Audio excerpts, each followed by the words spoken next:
Bonjour à tous. Aujourd'hui, nous sommes le lundi 5 janvier 2026 et notre cher ami John Helmer est avec nous. Bon retour parmi nous, John. Merci beaucoup de m'avoir invité, Nima. Ravi d'être de retour. C'est un plaisir. John, commençons par le chaos en Amérique latine, Donald Trump et l'opération au Venezuela. En regardant ce qui s'y passe, l'enlèvement du président du Venezuela et son transfert aux États-Unis, on dit qu'il y a de nombreuses accusations portées contre lui. Je ne sais pas si quelqu'un dans la communauté internationale se soucierait vraiment de ces accusations. Mais après tout, Donald Trump a décidé d'agir ainsi. Quelle est, selon vous, la conclusion finale du côté des États-Unis? Et pourquoi cette opération a-t-elle été considérée comme un succès aux yeux de l'administration Trump? Eh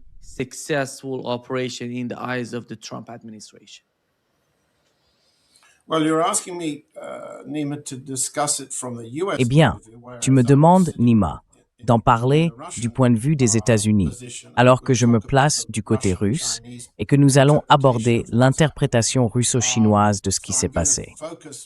Je vais donc concentrer mes propos sur la manière dont la partie russe perçoit la situation.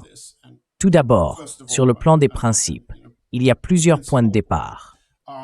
En tenant compte du fait que beaucoup de choses nous échappent encore et que la plupart des commentaires russes jusqu'à présent proviennent de la presse, les déclarations de l'ancien président Dmitri Medvedev, entre autres, il apparaît que pour l'instant, il n'y a pas de clarté du côté russe quant à ce qui s'est réellement produit. Par exemple, s'agit-il d'un putsch à Caracas ou d'un enlèvement?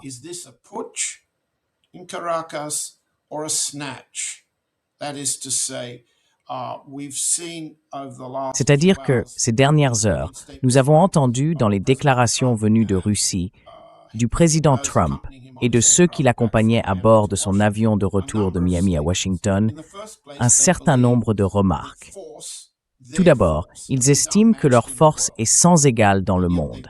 Et pourtant, ils l'ont démontré face à une défense apparemment quasi inexistante.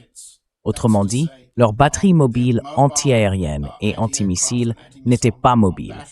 Elles étaient fixes, laissées sur place et facilement détruites. Ensuite, ils n'ont emmené que le président Maduro et son épouse. Je n'ai pas encore vu de preuves photographiques de la présence de son épouse, mais admettons que nous croyons qu'ils les ont bien tous deux emmenés.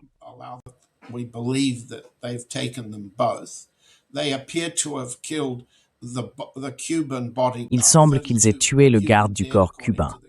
32 Cubains morts, selon la partie cubaine, et jusqu'à 80 Vénézuéliens tués lors des attaques aériennes, des bombardements de missiles et de roquettes. Mais ils n'ont capturé que Maduro. Maintenant, peut-être que les gens chez eux, et certainement les suprémacistes blancs autour du président Trump, n'ont pas lu Oncle Remus. Ils ne connaissent pas l'histoire du bébé de goudron. Le bébé de goudron est une stratégie racontée dans cette histoire, où Frère Lapin attaque un bébé de goudron placé dans un fourré par le rusé Frère Renard, qui veut le manger. Le lapin se vexe lorsque le bébé de goudron ne répond pas à ses questions, et il perd alors son sang-froid et commence à le frapper.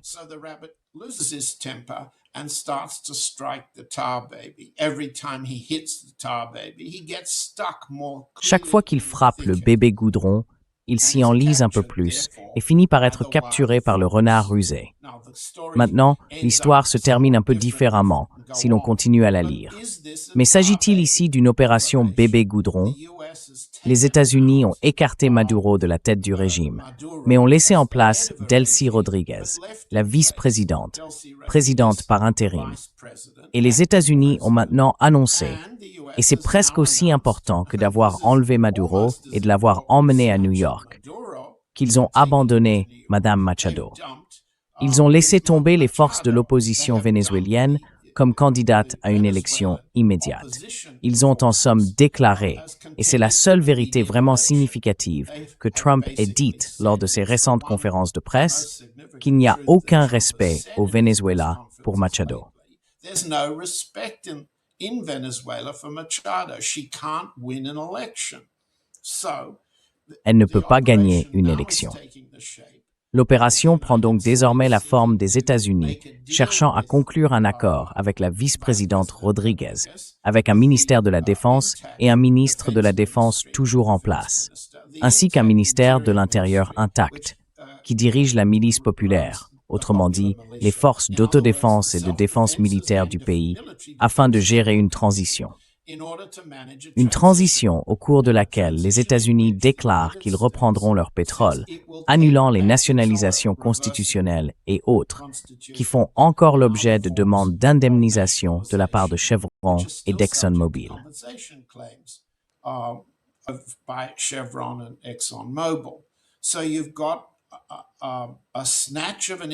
Ainsi, on a saisi un individu sans changement de régime. Il n'y a pas d'occupation, aucune intention d'occuper les concessions pétrolières. Et par conséquent, on a une attaque contre ceux qui détiennent ces concessions. À la fois la compagnie pétrolière nationale du Venezuela et les Russes, qui ont investi environ 17 milliards de dollars, principalement dans le pétrole et le gaz, et encore plus, évidemment, dans le pétrole. Du côté chinois, les investissements et les enjeux dépassent ici les 70 milliards de dollars d'actifs. En ce sens, les États-Unis se sont empêtrés dans une situation complexe et se sont engagés dans un combat de longue haleine. D'abord, à l'intérieur du Venezuela, avec le régime chaviste en place. Ils ont abandonné leur tentative de longue date, menée par l'opposition, cette cinquième colonne à l'intérieur du Venezuela, visant à renverser le régime.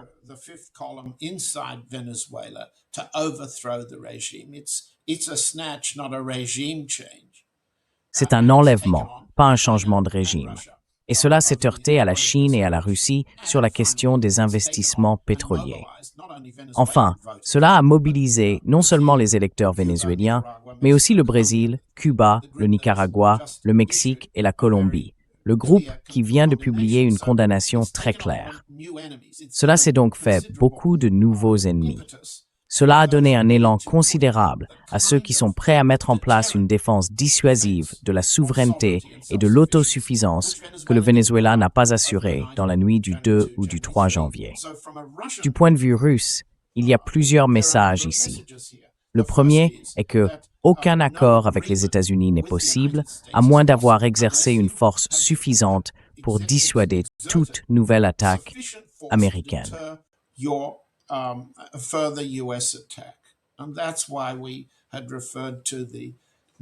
Et c'est pourquoi nous avons qualifié l'attaque de drone contre la résidence du président Poutine dans la région de Novgorod de démonstration de projection de force contre le président de la Russie. Et maintenant enfin, Trump a reconnu que ce n'était pas un mensonge. Gardons à l'esprit que dans toute la couverture médiatique, Trump a admis qu'il y avait eu une attaque ciblée contre la résidence de Novgorod, la résidence d'Olgoborodsky, près de Valdai, du président Poutine. Désormais, Trump affirme que c'était près de sa maison, une installation militaire, selon la CIA. Or, l'installation militaire en question est un bunker de commandement et de contrôle nucléaire. Ainsi, entre une attaque contre la présidence russe et une attaque contre la présidence vénézuélienne, il s'agit aussi d'une attaque contre le système de commandement et de contrôle nucléaire.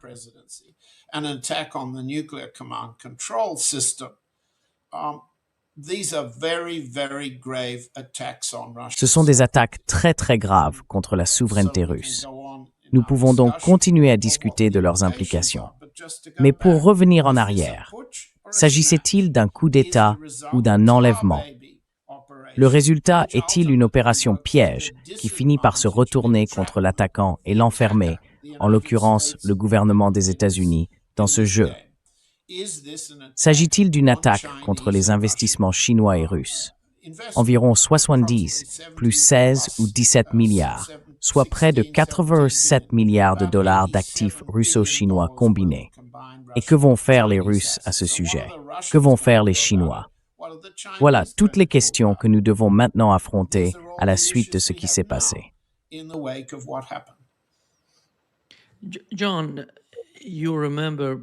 John, tu te souviens qu'avant l'attaque contre l'Iran, nous avions eu une attaque contre des bombardiers nucléaires russes, semblable à ce qui s'est passé en Iran. Et en ce moment, avant l'attaque contre le Venezuela, il y a eu une attaque contre la résidence de Poutine en Russie. Tu sais, à chaque fois, on dirait que la Russie fait partie du jeu. À chaque fois qu'il y a une attaque contre l'Iran ou contre le Venezuela. Et je ne sais pas quelle est la perception du gouvernement russe aujourd'hui. Parce que Donald Trump, comme tu l'as mentionné, a dit « Regardez ce que nous avons fait au Venezuela. Voilà la force, voilà le pouvoir. Et regardez ce que la Russie fait en Ukraine. Depuis 4 ans, ils ne font rien. »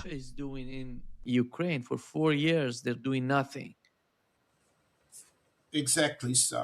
And Trump rubbed it in. Exactement. Et Trump en a rajouté une couche. Je regarde simplement ma feuille pour pouvoir vous lire exactement ce que Trump a dit. Lors de la conférence de presse initiale à Malaga, annonçant du point de vue des États-Unis le triomphe militaire de toutes leurs forces à Caracas, on a demandé à Trump quelles étaient ses communications actuelles avec le président Poutine et la guerre en Ukraine.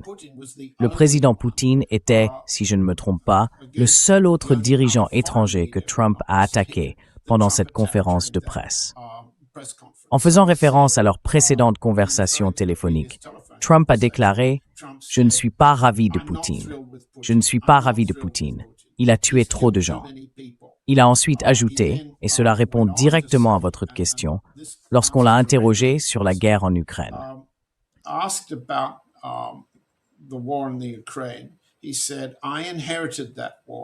Il a dit « J'ai hérité de cette guerre. C'était Joe Biden, Zelensky et Poutine. » Je cite « Je suis arrivé dans cette situation. C'est un désastre. Je vais dire ceci. J'ai regardé une opération hier soir qui était d'une précision, d'une brillance incroyable. C'était incroyable. Si nous avions nos gens, comme ce général, il fait référence au général Kane, chef d'état-major interarmé, et nos équipes impliquées, cette guerre n'aurait pas duré très longtemps, je peux vous le dire. C'est un défi délibéré. Pourquoi le président Poutine n'a-t-il pas mis fin à sa guerre en Ukraine? Si les États-Unis avaient été impliqués, elle serait terminée très rapidement. Eh bien, c'est de la fanfaronnade militaire, oui.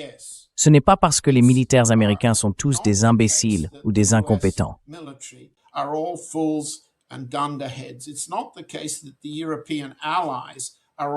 Ce n'est pas que les alliés européens soient tous des imbéciles ou des têtes de bois.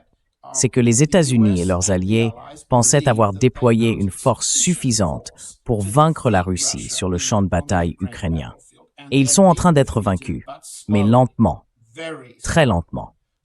Ce qui s'est passé ici, c'est un signal d'alarme pour la Russie. C'est un signal d'alarme pour la Chine. Et il y a encore plus en jeu pour la Russie, comme vous l'avez dit. Lorsque Trump en discutait dans l'avion de retour à Washington depuis Mar-a-Lago, il y a eu beaucoup de conversations révélatrices avec lui, le secrétaire au commerce Lutnick et d'autres, tous identifiant de nouvelles cibles américaines. Et l'une d'elles est le Groenland. Pourquoi le Groenland? Ce n'est pas vraiment une opération américaine contre le Danemark. Les Danois, loyaux guerriers au service des objectifs américains contre la Russie en Europe.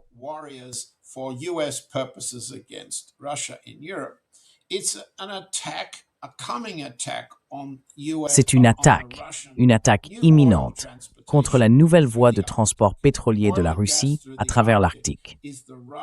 Le pétrole et le gaz qui passent par l'Arctique constituent l'alternative russo-chino-indienne au canal de Suez, au golfe Persique et à la voie maritime de l'océan Indien.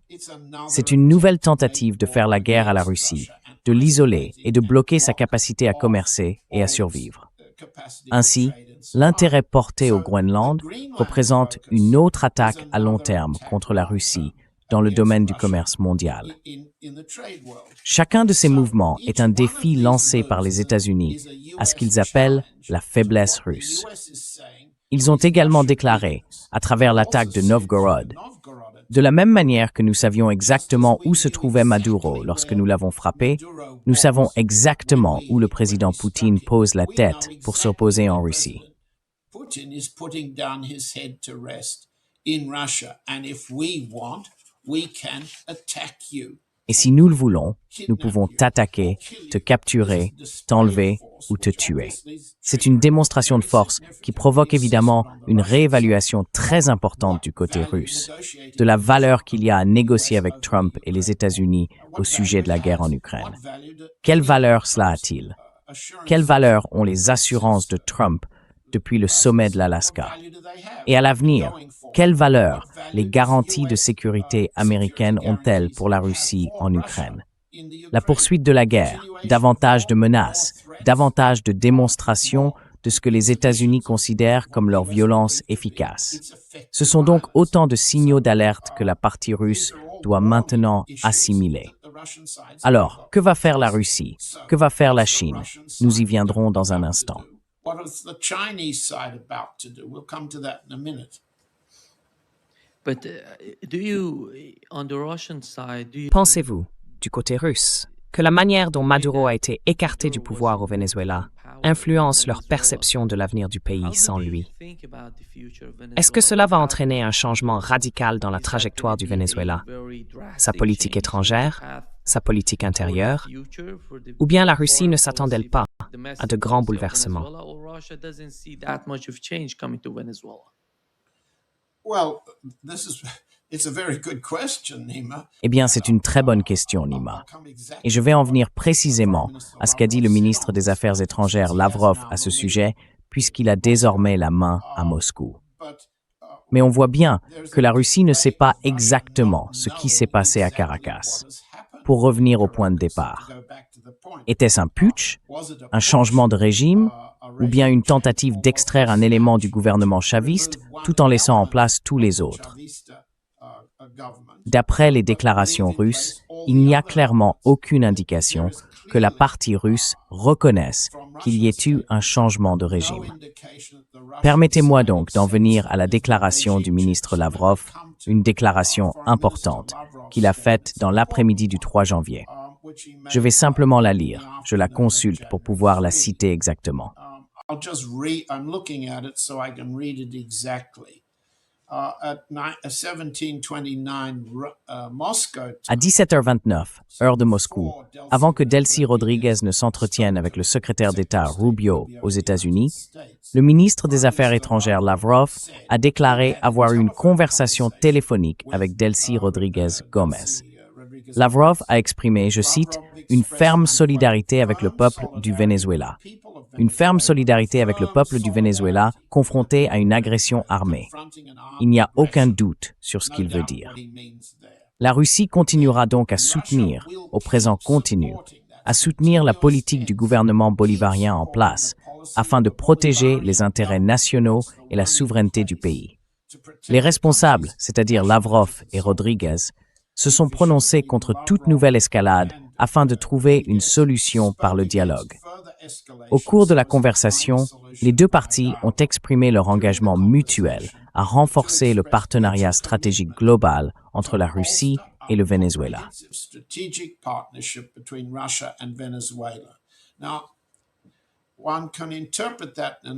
On peut interpréter cela de plusieurs façons, mais il est très clair que Lavrov dit « Nous n'avons pas abandonné le gouvernement chaviste au Venezuela ». Puis-je comparer cela à ce qu'ont dit les Chinois, parce que c'est profondément différent. Je vais simplement vous lire ce que j'ai sous la main. Ce que le président Xi a déclaré lors d'une rencontre avec le Premier ministre d'Irlande. Xi a dit, et écoutez bien à quel point c'est différent. Citation. « Les grandes puissances, c'est le président Xi de Chine qui parle, doivent montrer l'exemple en respectant la voie de développement choisie par d'autres pays. Le monde traverse des changements et des turbulences sans précédent. Et Xi a dénoncé l'unilatéralisme hégémonique qui sape gravement l'ordre international. »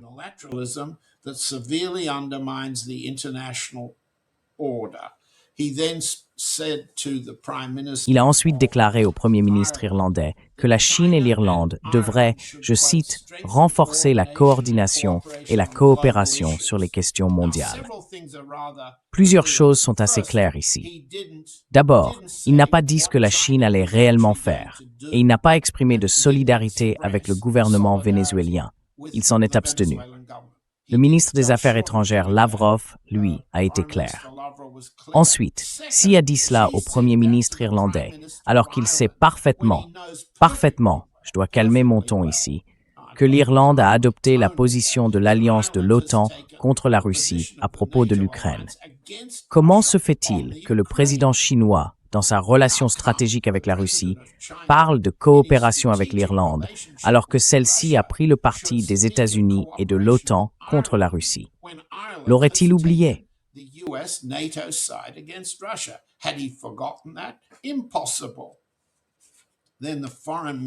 Impossible. Ensuite, le ministre des Affaires étrangères de Chine a fait une déclaration qui n'est pas très différente. Wang Yi a déclaré, après des réunions avec des responsables pakistanais, que Pékin ne peut accepter qu'un pays agisse comme le juge du monde. Citation. « Nous n'avons jamais cru qu'un pays puisse agir comme le policier du monde, ni n'acceptons qu'une nation puisse prétendre être le juge du monde. » De belles paroles. Mais, quel niveau de force militaire la Chine, ou quel niveau d'engagement économique et financier la Chine propose-t-elle d'utiliser contre ce qu'elle affirme s'être produit? Parle-t-il de morale pieuse ou croit-il réellement être prêt à agir? Et à ce moment-là, les Chinois disent cela au Pakistan, qui a lancé une guerre par le biais de terroristes contre l'Inde et a été vaincu.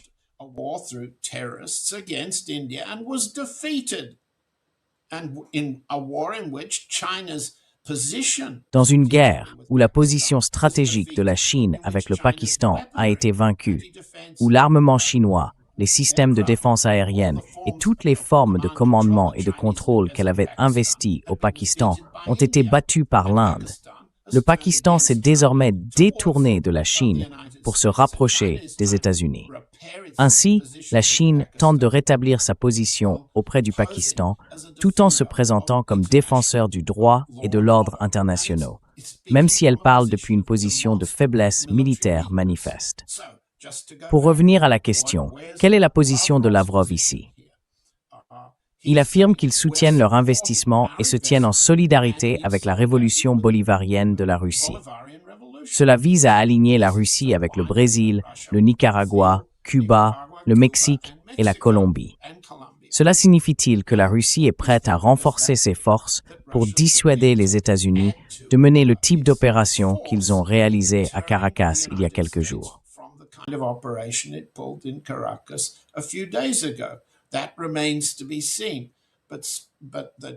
Cela reste à voir. Mais l'approche chinoise doit être comprise comme vide de sens et prononcée dans de mauvais contextes.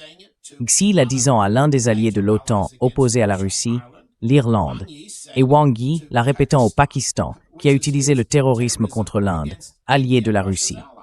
Les Chinois rendent leur propre puissance absurde. Ils agissent clairement comme des tigres de papier. Le ministre des Affaires étrangères Lavrov est très sensible aux critiques selon lesquelles la Russie aurait agi en tigre de papier lorsque les Turcs, principalement, mais aussi Israël et les États-Unis, ont renversé le régime d'Assad en Syrie. Décembre 2024. Et la Russie est également sensible aux critiques, affirmant qu'elle n'a pas fait assez pour dissuader l'attaque israélo-américaine contre l'Iran. Nous voyons donc ici une tentative du ministre Lavrov de dire nous en faire davantage.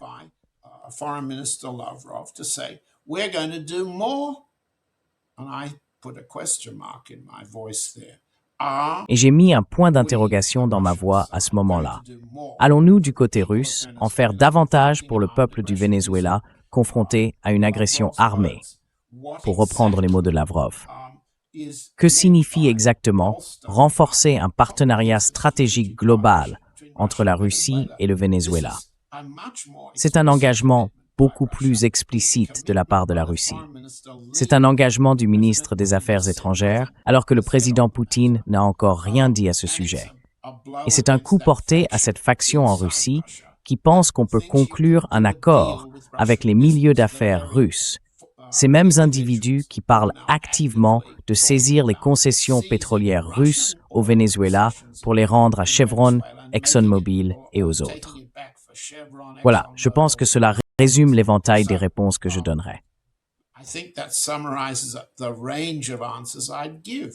The Chinese are playing paper tiger here. Les Chinois jouent ici au tigre de papier. La Russie essaie de ne pas dépasser sa capacité de projection de force. Elle adresse plusieurs messages aux États-Unis et les deux parties ne semblent pas vraiment savoir ce qui s'est réellement passé à Caracas avec le gouvernement bolivarien. C'est sans Maduro, mais quoi d'autre? Voilà une question qui n'a pas encore trouvé de réponse. Il est clair que Lavrov cherche à dire « Nous allons faire affaire avec le gouvernement chaviste restant, avec la présidente par intérim Rodriguez.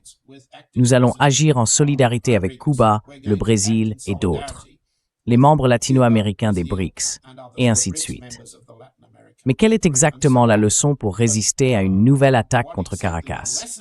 C'est ce que la Russie va maintenant démontrer sur le champ de bataille ukrainien. John, comme tu le sais, en ce moment à l'ONU, ils discutent de ce qui s'est passé au Venezuela. Voici ce qu'a dit le représentant russe.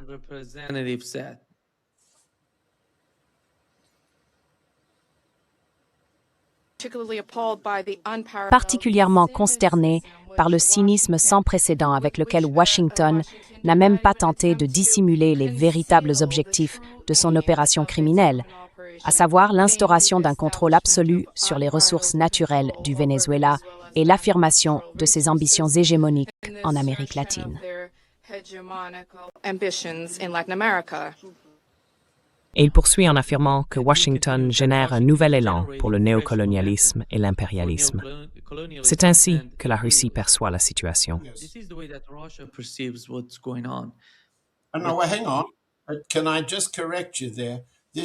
Attendez, puis-je juste vous corriger là-dessus?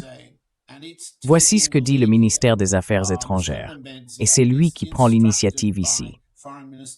Monsieur Nemesia agit sur instruction du ministre des Affaires étrangères Lavrov et a reçu l'approbation du Kremlin pour faire cette déclaration bien plus rapidement que les Américains à propos de la vice-présidente Rodriguez.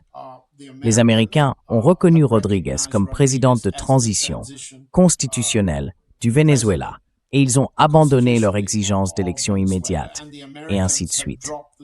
Nous avons déjà dit tout cela. Non. Ce qui se passe en Russie est inhabituel. C'est maintenant le ministère des Affaires étrangères qui dirige. Le Kremlin reste silencieux. Aucun sommet au Kremlin. Oui, c'est la période où mon bureau est fermé. Je devrais être en vacances, mais je ne le suis pas. La Russie est en plein congé jusqu'à la mi-janvier. Oui, c'est la raison pour laquelle le président du pays ne dit rien sur ce conflit.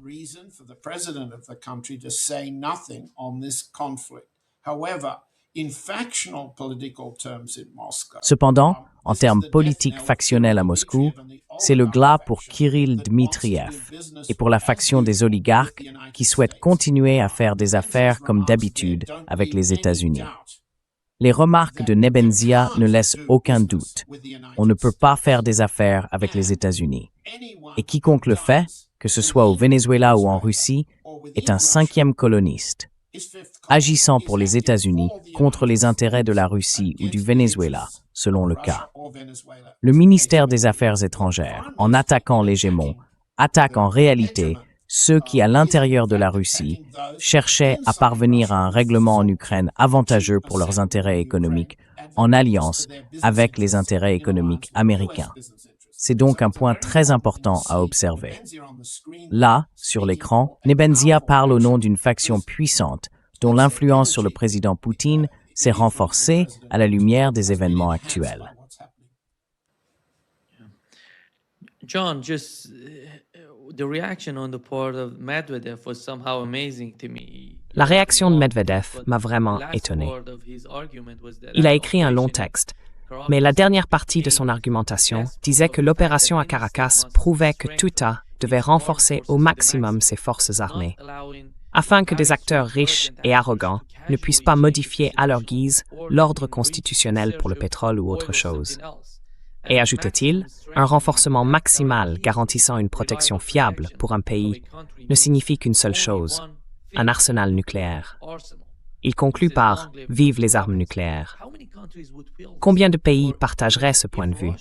Ou même la Russie, car la Russie est une puissance nucléaire, je dirais la plus puissante du monde. Mais quel message cela envoie-t-il aux autres pays? comme l'Iran. Peut-être les nouvelles tensions entre la Turquie et Israël. Et la Turquie, alors. Et les autres. Et l'Amérique latine, d'autres pays. Latin America, Brazil, other countries. Well, I guess you mean, and I agree with you.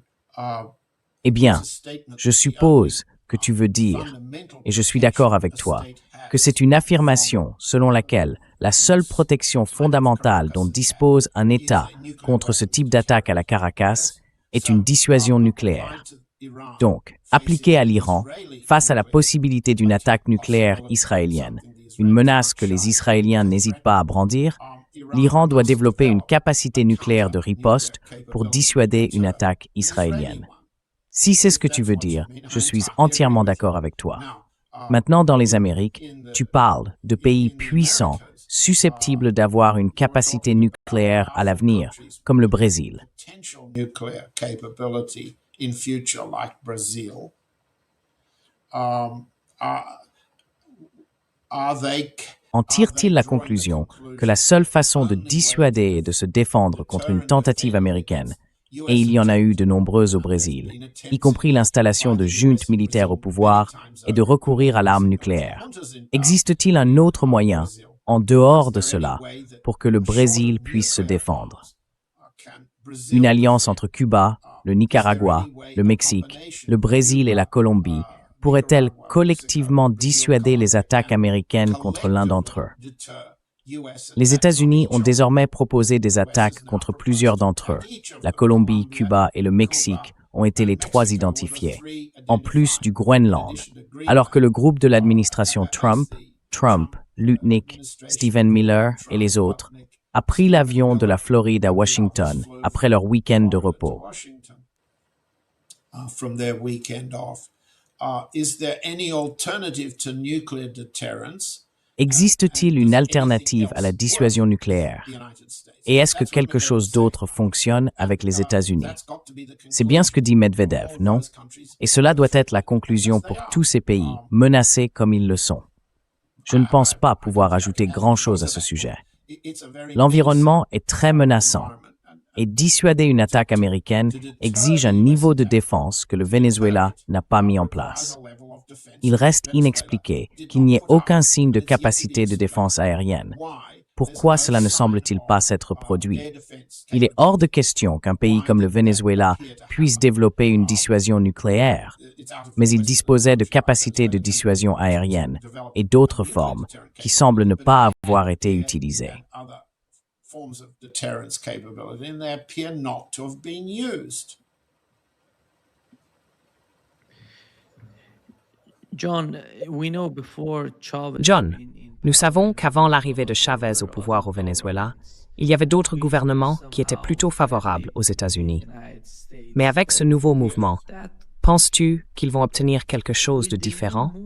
Ou bien sommes-nous simplement pris dans un cycle où l'histoire se répète sans cesse au Venezuela?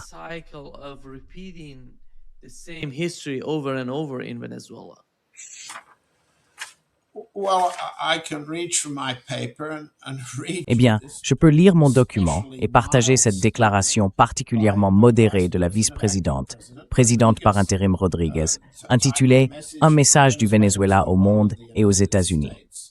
Rodriguez déclare « Le Venezuela réaffirme son engagement en faveur de la paix et de la coexistence pacifique. Notre pays aspire à vivre sans menace extérieure. Nous privilégions la construction de relations internationales équilibrées et respectueuses entre les États-Unis et le Venezuela, fondées sur l'égalité souveraine et la non-ingérence. » C'est la vice-présidente qui parle, après que son président a été enlevé par les États-Unis, avec au moins 80 Vénézuéliens tués, dont 32 membres de la garde présidentielle.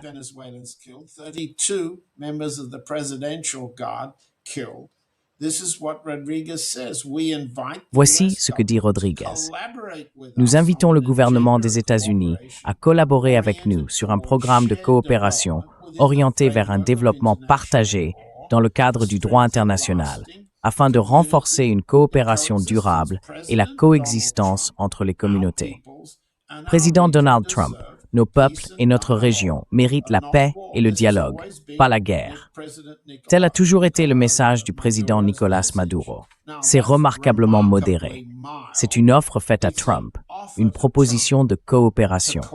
C'est aussi l'affirmation que Maduro faisait la même offre, et tout ce que j'ai pu lire dans la presse américaine indique que Maduro a effectivement formulé ces propositions.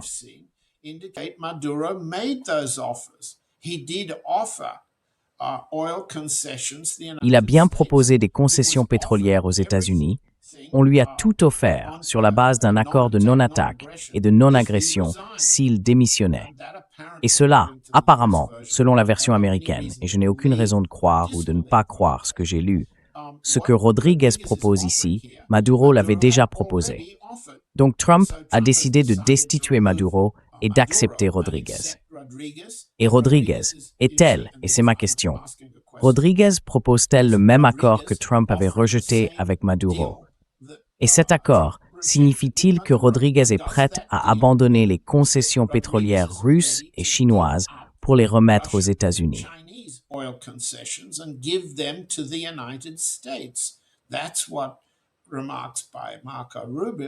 C'est ce que laissent entendre les remarques de Marco Rubio et du secrétaire d'État. Le but de leur discours musclé est « Nous ne laisserons pas des pays adverses investir dans notre arrière-cour. Nous ne tolérerons pas les concessions chinoises et russes au Venezuela. Nous allons les reprendre. » Or, Rodríguez ne donne ici aucune assurance claire qu'elle s'y oppose. Si l'on regarde ce que dit Rodríguez, le passage que je viens de citer, et ce que j'ai lu du ministre des Affaires étrangères Lavrov à propos de sa solidarité avec Rodríguez pour renforcer leur coopération et leur partenariat stratégique, il semblerait que Rodríguez soit prête à faire ce que Trump veut et à rejeter ce que la Russie détient déjà comme concession, ainsi que la Chine.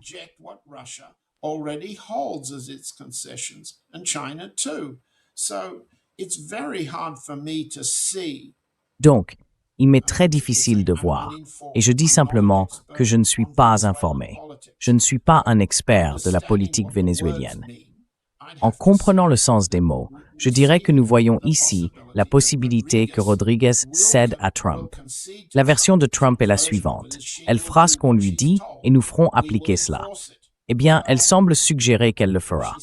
D'un autre côté, retirer les concessions et les opérations pétrolières russes et chinoises au Venezuela et les remplacer par des concessions américaines nécessitera un niveau de présence militaire pour protéger les Américains au Venezuela qui n'a pas encore été évalué.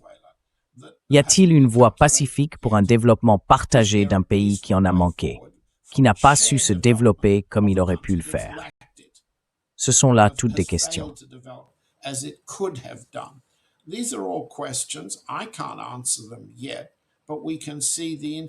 ne peux pas encore leur répondre, mais nous pouvons constater la compétition internationale, ou plutôt le conflit international, la guerre que Trump continue de mener contre la Chine, la Russie et l'Inde en particulier, ainsi que le Brésil, et ainsi de suite. Nous voyons les États-Unis tenter de montrer au Venezuela que leur guerre contre le reste du monde peut être dictée par un déséquilibre de force, par le choc et l'effroi. Eh bien, je dis que ce n'est pas une démonstration de choc et d'effroi réussie. C'est plutôt un choc et effroi à mince. Il est douteux que les États-Unis puissent réussir, mais il est tout aussi douteux qu'ils en soient certains. Pourquoi dis-je que c'est douteux? Il est certain qu'ils n'ont été dissuadés par rien de ce que la Chine a dit ou fait, ni par rien de ce que la Russie a dit ou fait. Et la question devient alors, puisque ce que voulait ou avait l'intention de faire l'armada américaine dans les Caraïbes était évident.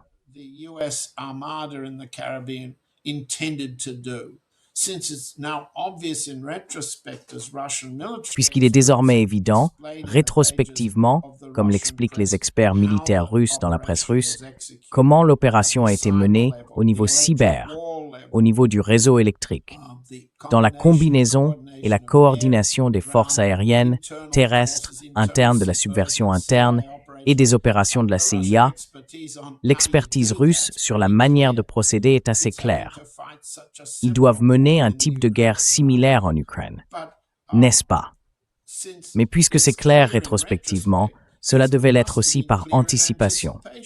Alors la question que posent mes sources russes est la suivante. Pourquoi la Russie n'est-elle pas mieux préparée? Pourquoi la Chine n'était-elle pas mieux préparée? Pourquoi n'ont-ils pas fait davantage pour la dissuader? Aucune réponse à cette question. Beaucoup de théories du complot. Et notre podcast, ton podcast Nima, ne s'adonne pas aux théories du complot. Nous ne passons pas notre temps à nous vanter, ni à dire à tout le monde qui gagne quand c'est pas le cas.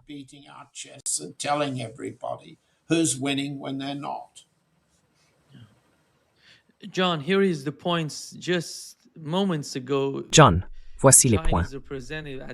Il y a quelques instants, le représentant chinois à l'ONU a exprimé la position de la Chine et sa réaction à ce qui s'est passé au Venezuela. Les principaux points sont les suivants. Les États-Unis ont violé la souveraineté du Venezuela et la Charte des Nations Unies. Maduro doit être libéré immédiatement. Le Conseil de sécurité de l'ONU doit agir pour rétablir la paix et la légalité. L'Amérique latine n'est pas une colonie des États-Unis, c'est une zone de paix. Aucun pays ne peut agir comme le policier du monde, ni se prétendre juge international. Et Pékin avertit que les États-Unis répètent les mêmes crimes qu'en Irak, en Libye et en Iran, en envahissant des États souverains, en alimentant l'instabilité et en dévastant les populations civiles.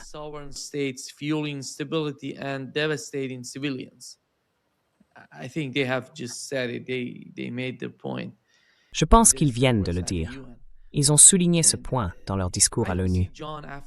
Et je ne vois pas, John, aucun de ces pays du Sud global, en particulier la Chine et la Russie, reculer face à ce que les États-Unis essayent de faire, en manipulant non seulement l'Amérique latine. Je dirais que beaucoup affirment que les États-Unis tentent de réaffirmer leur influence dans l'hémisphère occidental. Mais on peut voir ce qu'ils font en Ukraine avec les nouvelles attaques et ce qui se passe au Moyen-Orient, en Asie occidentale, avec l'attaque contre l'Iran. Le président vénézuélien parlait de paix avant d'être capturé par le président américain.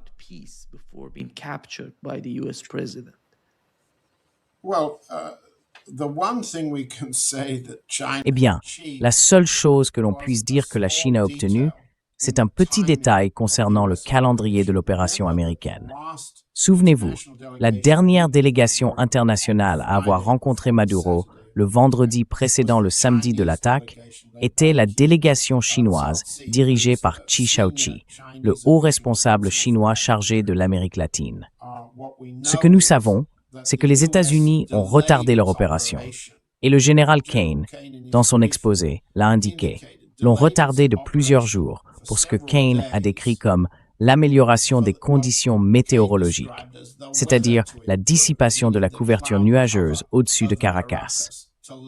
Eh bien, ce ne sont pas seulement les nuages qui se sont dissipés, c'est aussi la délégation chinoise qui a dû quitter la ville avant l'attaque américaine. Les États-Unis, l'administration Trump, ne voulaient manifestement pas de victimes chinoises pendant l'opération.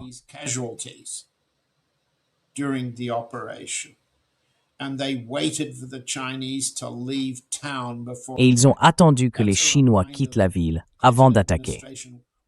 Cela rappelle que l'administration Clinton n'avait pas été aussi prudente en mai 1989, pendant la guerre contre la Serbie et l'attaque sur Belgrade, lorsque des missiles américains avaient frappé et tué des personnes à l'ambassade de Chine. C'était clairement une tentative de Kane de gagner du temps, et bien sûr, de Trump, pour éviter de frapper la Chine de manière trop visible. La question est maintenant de savoir si cette déclaration d'indignation de l'ambassade de Chine au Conseil de sécurité de l'ONU a une réelle signification. Le Conseil de sécurité est une tribune où chacun se pavane et bombe le torse. Ce n'est pas un signe important de ce que la Chine est prête à faire pour accorder ses actes à ses paroles.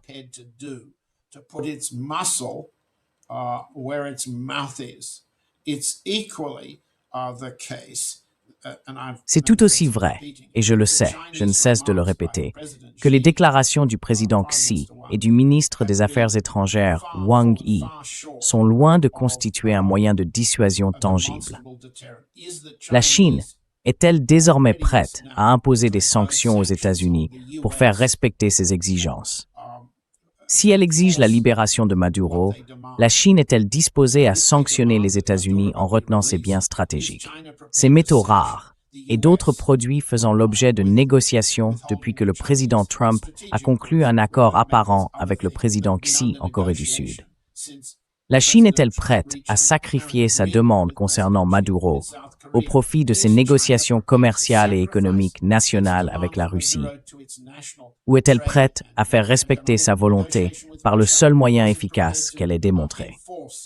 La Chine n'a pas encore prouvé sa capacité à se battre militairement.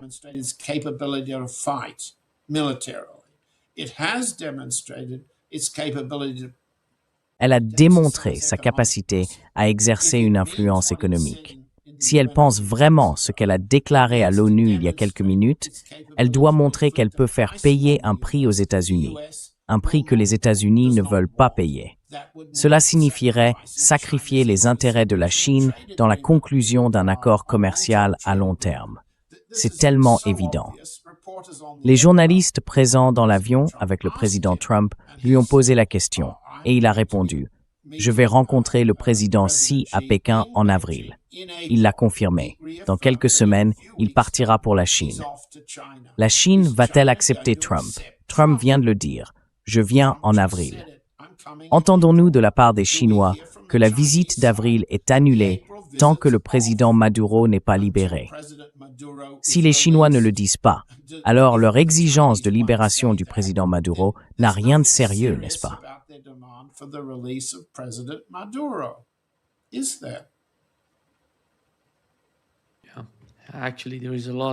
En réalité, il y a beaucoup à faire pour la Chine et peut-être pour la Russie.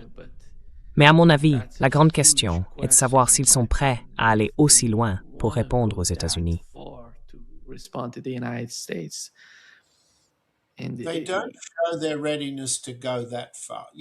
Ils ne montrent pas leur volonté d'aller aussi loin. Tu as tout à fait raison, Nima. Ils ne le font pas. Et toi, tu es en Iran.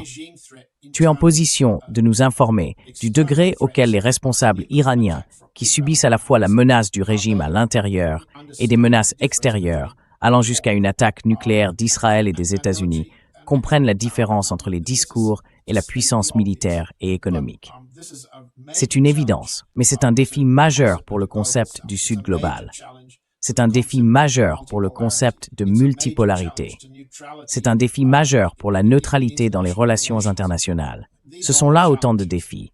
Et s'ils ne sont pas relevés avec force, le résultat est la faiblesse. Et cette faiblesse renforce la confiance des États-Unis dans l'efficacité de leur puissance. Je propose l'équation suivante.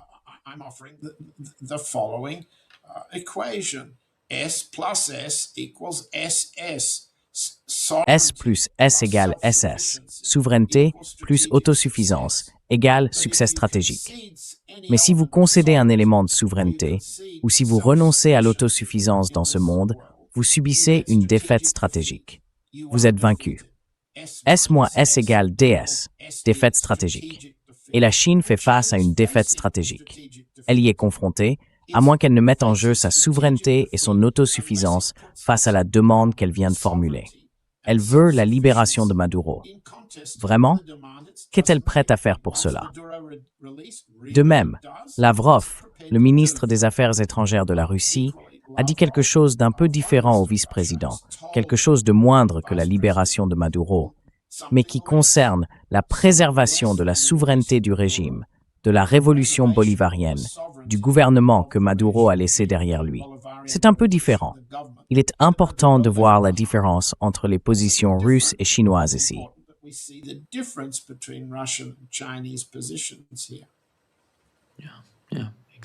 Oui, exactement.